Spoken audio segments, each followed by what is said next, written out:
अनिका को समझ नहीं आ रहा था कि उसे एक्साइटेड होना चाहिए या नहीं, क्योंकि वो इस गिफ्ट बॉक्स के सेंडर को नहीं जानती थी। खैर, अपने कंफ्यूजन को साइड में रखते हुए जैसे ही अनिका ने उस गिफ्ट बॉक्स को खोला, वैसे ही अनिका दंग रह गई। उसकी दोनों सेक्रेटरीज जो ठीक उसके पीछे खड़ी थी, वो भी अपने आप पर काबू नहीं रख पाई और चिल्लाते हुए बोली, ओ माय गॉड, ये तो ड्रीम लवर नेकलेस है। ओ माय गॉड, अपनी कंट्री में ऐसे सिर्फ 10 रेयर डायमंड नेकलेस हैं और एक नेकलेस आज मैडम के पास आ गया। वाओ मैडम, आपका बॉयफ्रेंड तो बहुत अटेंटिव है, दूसरी सेक्रेटरी ने कहा। अनिका की नजर जैसे ही उस नेकलेस पर पड़ी, वैसे ही उसे पता चल गया था कि ये एक असली ड्रीम लवर नेकलेस है, क्योंकि उसे ये नेकलेस बचपन से ही बहुत पसंद था और उसे dream lover rare diamond necklace के बारे में डिटेल जानकारी भी थी। अभी जो नेकलेस उसके हाथ में था, वो डेफिनेटली एक जेन्युइन ड्रीम लवर था। अनिका की आंखें उस गिफ्ट बॉक्स में रखे रेयर डायमंड नेकलेस से हटने का नाम ही नहीं ले रही थी। उसे ये सब काफी अनरियल सा लग रहा था। कहीं वो सपना तो नहीं देख रही थी? आखिर ड्रीम लवर नेकलेस उसे किसने दिया होगा? कौन दे सकता है? क्या वो विहान हो सकता है? लेकिन विहान के लिए ड्रीम लवर नेकलेस खरीदना इतना आसान नहीं होगा। अगर होता तो वो उसे पहले ही दे देता। कहीं ऐसा तो नहीं कि विहान को नक्श की बातों का कुछ ज्यादा ही बुरा लग गया हो और वो अनिका के सामने अपने आप को महान दिखाने के लिए अपनी सारी सेविंग्स इस ड्रीम लवर में लगा बैठा। ये सब सोचते हुए अनिका के दिल में कुछ कुछ होने लगा था और ये कुछ कुछ विहान को लेकर हो रहा था। अनिका अंदर ही अंदर बहुत टच्ड फील कर रही थी। अगर आज की फैमिली गैदरिंग में अनिका ने ये ड्रीम लवर नेकलेस पहना, तो वो अपने खानदान की पहली औरत होगी जिसके पास इतना बेशकीमती हार है। अनिका मिसाल बन जाएगी, खानदान उसे हमेशा याद रखेगा। ये सब सोचकर अब उसे और भी ज्यादा एक्साइटमेंट हो रही थी। दूसरी तरफ नक्श कपड़ों को लेकर बहुत परेशान हो रहा था। उसने मॉल में मोस्टली सारे आउटलेट्स को कवर कर लिया था, लेकिन उसे अपने लिए कोई भी ढंग का सूट पसंद नहीं आ रहा था। हर किसी सूट में उसे कोई ना कोई खामी नजर आ रही थी, किसी का कलर तो किसी की फिटिंग। अब उसे ऐसा लगने लगा था कि यहां तो उसका काम नहीं बनने वाला है।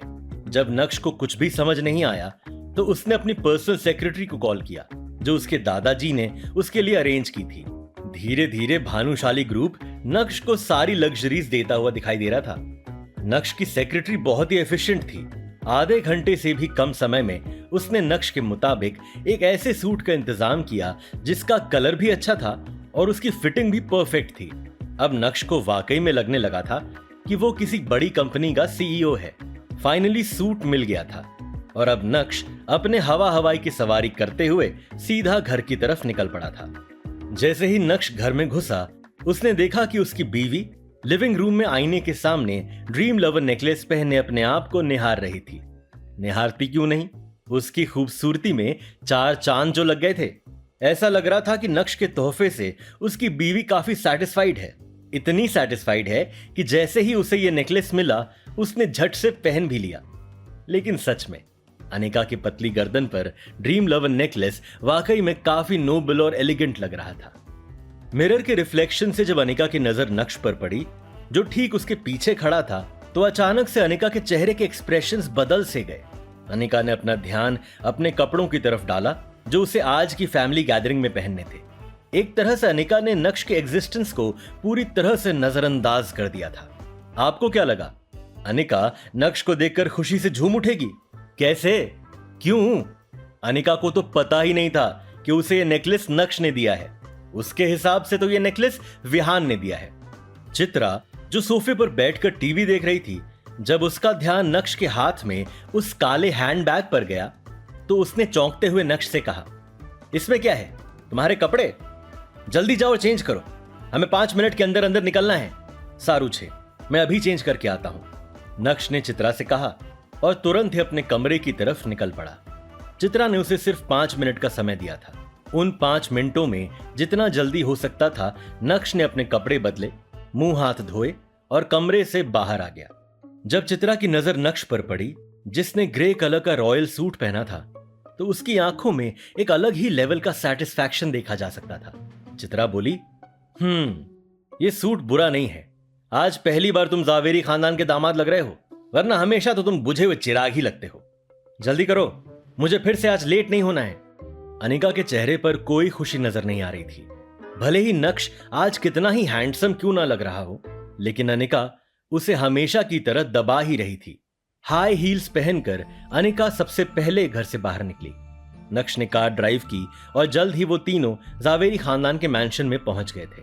मैंशन के पार्किंग लॉट में पहले से ही 10 से 12 शानदार लग्जूरियस कार खड़ी थी। ऐसा लग रहा था जैसे महंगी गाड़ियों का एग्जीबिशन हो।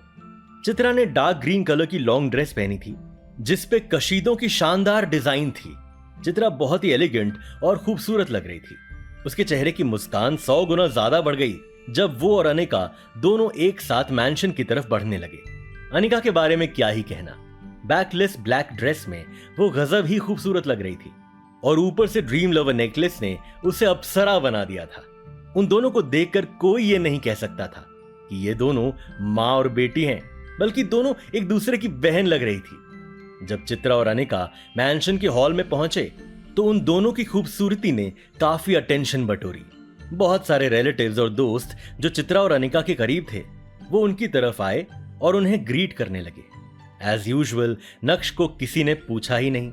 वो दोनों उसे अकेला छोड़कर आगे निकल गए थे और चूंकि नक्श उन दोनों के पीछे पीछे आ रहा था इसलिए सभी ने उसे इग्नोर किया। हालांकि कुछ ऐसे भी लोग थे जिन्हें ऐसी फैमिली गैदरिंग्स में नक्श का आना बहुत अच्छा लगता था। अब मैम्बो अंकल को ही देख लो, जब तक वो नक्श को नीचा नहीं दिखा देते उन्हें नॉर्मल फील नहीं होता था। अरे आपणो नक्श छे, मुझे यकीन ही नहीं हो रहा तुम्हें इतने अच्छे कपड़ों में देखकर। पहली बार तुम इंसान लग रहे हो, मैं तो तुम्हें पहचान ही नहीं पा रहा हूं। नक्श को देखकर मैम्बो अंकल तुरंत ही नक्श के करीब आ गए और उसके कंधे पर हाथ रखते हुए कहा। उन्होंने जानबूझकर इतना तेज चिल्लाते हुए कहा जिससे ज्यादा लोगों की नजर नक्श पर पड़े और वो भी उसका मजाक बनाए। नक्श ने भीनी मुस्कान के साथ मैम्बो अंकल को देखा लेकिन कहा कुछ नहीं। मैम्बो अंकल को लग रहा था कि नक्श कुछ बोलेगा, लेकिन नक्श के शांत रिएक्शन को देखकर मैम्बो अंकल का खून और भी ज्यादा खौल उठा और उन्होंने नक्श को और भी ज्यादा नफरत दिखाते हुए कहा, ये सूट तुमने एक स्पेशल प्राइस में खरीदा है ना? मुझे अच्छे से याद है, मैंने इस सूट को चोर बाजार में देखा था। कितने का है? 500? 600? इस सूट की क्वालिटी क्या है? मैम्बो अंकल की बात सुनकर ज्यादा से ज्यादा लोग अब नक्श को नफरत की नजर से देखने लगे थे और कुछ तो नक्श को देखकर जोर जोर से हंस रहे थे। नक्श की बेइज्जती होता देख अनिका को काफी एम्बैरेस्ड फील हो रहा था। उसने नक्श को 10,000 रुपए दिए थे जिससे वो अपने लिए एक अच्छा ब्रांडेड सूट खरीदे, लेकिन अब उसे भी लगने लगा था कि नक्श ने पैसे बचाने के चक्कर में ये सूट किसी सस्ती सेल से उठा लिया है और ये सोचकर उसे नक्श पर और भी ज्यादा गुस्सा आ रहा था। मन ही मन अनिका सोच रही थी कि यह आदमी हमेशा उसे डिफिकल्ट सिचुएशन में डाल देता है। मैम्बो अंकल, सॉरी आपको डिसअपॉइंट करने के लिए, लेकिन इन कपड़ों पर मैंने 1 रुपया भी खर्च नहीं किया है। नक्श ने अपने सूट की कॉलर को एडजस्ट करते हुए कहा और उसके चेहरे पर एक शातिर मुस्कान भी नाच रही थी। नक्श की बात सुनकर मैम्बो अंकल को ऐसा लगा जैसे उन्होंने कोई बहुत बड़ा जोक सुन लिया हो। मैम्बो अंकल बोले, क्या तुमने सूट के लिए पैसे नहीं दिए? अच्छा, हो सकता है कि दुकान के मालिक को तुम्हारी शक्ल देखकर तरस आ गया हो और तुम्हारी गरीबी में थोड़ी मदद कर दी हो। ये सुनकर अब सभी लोग जोर जोर से हंसने लगे थे और सभी नक्श को ऐसे देख रहे थे जैसे मानो वो दुनिया का सबसे बड़ा बेवकूफ हो। यह देखकर चित्रा और अनिका भी काफी एम्बैरेस्ड हो गए थे। चित्रा एक पल भी नक्श के साथ खड़ी नहीं होना चाहती थी। उसका दामाद इतना बेवकूफ है उसने सोचा भी नहीं था। उसे लग रहा था कि अगर वो एक पल और खड़ी रही तो नक्श की वजह से उसकी बची कुची इज्जत भी चली जाएगी। अपने पैरों को जोर से जमीन पर पटकते हुए चित्रा अपने चेहरे पर नकली मुस्कान लिए सोफे की तरफ बढ़ने लगी थी। अगर तुम बात का सही तरीके से जवाब नहीं दे सकते हो तो बात मत करो, शांति से एक कोने में जाकर बैठ जाओ। अनिका ने भी नक्श के कान में फुसफुसाते हुए उसे डांट दिया था और उसके कदम भी सोफे की तरफ बढ़ने लगे थे। अनिका इस तरह के फैमिली ओकेजन्स पर नक्श को बिल्कुल भी लाना पसंद नहीं करती थी, लेकिन चूंकि अब नक्श भी जावेरी खानदान का हिस्सा था इसलिए ऐसे मौके पर अगर उसे नहीं लाएंगे तो खानदान और भी तरह तरह की बातें बनाएगा और अनिका ये सब नहीं चाहती थी। इसलिए हमेशा की तरह उसे नक्श को मजबूरी में लाना ही पड़ता था और नक्श की वजह से उन्हें हमेशा इसी तरह से एम्बैरेस्ड होना पड़ता था। अनिका, देखो वैसे तो मुझे तुम्हारे बारे में कुछ भी बोलने का कोई शौक नहीं है। मैं मानता हूं कि तुम्हारे पति ने कभी अमीरी नहीं देखी है, उसे अमीरों की तरह रहना नहीं आता है, उसका तरीका अलग है और इसी वजह से वो हमेशा हंसी का पात्र बनता है। लेकिन कम से कम तुमने तो अमीरी देखी है। तुम भी अपने ऊपर पैसे खर्च नहीं करना चाहती। ये जो ड्रेस तुमने अभी पहनी है ये 15,000 की है ना? बहुत शर्म की बात है कि आज के स्पेशल ओकेजन पर तुमने इतनी सस्ती ड्रेस पहनकर आने की हिम्मत की। मैम्बो अंकल की नजर ऊपर से नीचे तक बस अनिका को ही देख रही थी। उनके चेहरे की शातिर मुस्कान देखकर अनिका काफी अनॉयड फील कर रही थी। जब मैम्बो अंकल ने देखा कि सभी का ध्यान उसकी तरफ ही है तो तुरंत ही उन्होंने अपना एक हाथ ऊपर उठाया और अपने सूट को थपथपाने लगे। उनके एक्सप्रेशंस में एरोगेंस साफ साफ दिखाई दे रहा था।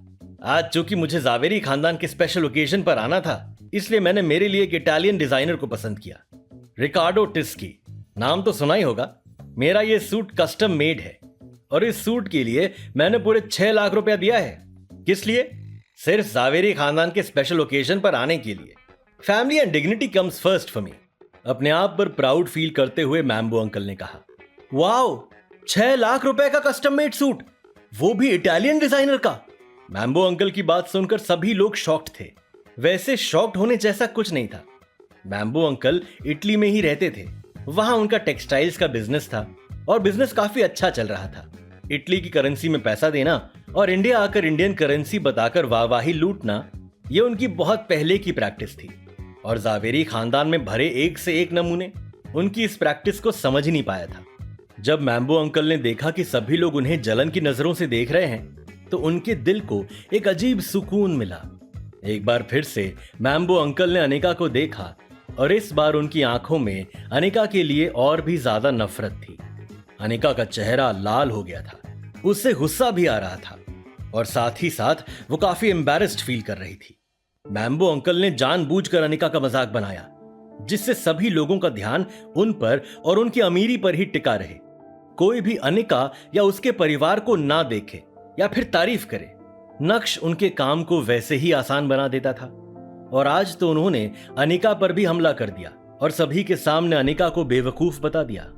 मैम्बो अंकल की इस हरकत का कोई जवाब देगा या फिर अनिका उनकी इस हरकत को चुपचाप सहन कर लेगी? क्या नक्श अपनी बीवी के बीच में आएगा और मैम्बो अंकल की छुट्टी कर देगा, या फिर अनिका और चित्रा नक्श को बोलने का मौका ही नहीं देंगे? क्या अनिका का परिवार जावेरी खानदान के स्पेशल ओकेजन को छोड़कर चला जाएगा, या फिर इस पार्टी में अभी और भी धमाल देखना बाकी है? जानने के लिए देखिए अगला एपिसोड सिर्फ पॉकेट एफएम के यूट्यूब चैनल पर और इंस्टा एम्पायर के सारे एपिसोड सुनने के लिए डिस्क्रिप्शन में दी गई लिंक से डाउनलोड कीजिए पॉकेट एफएम ऐप।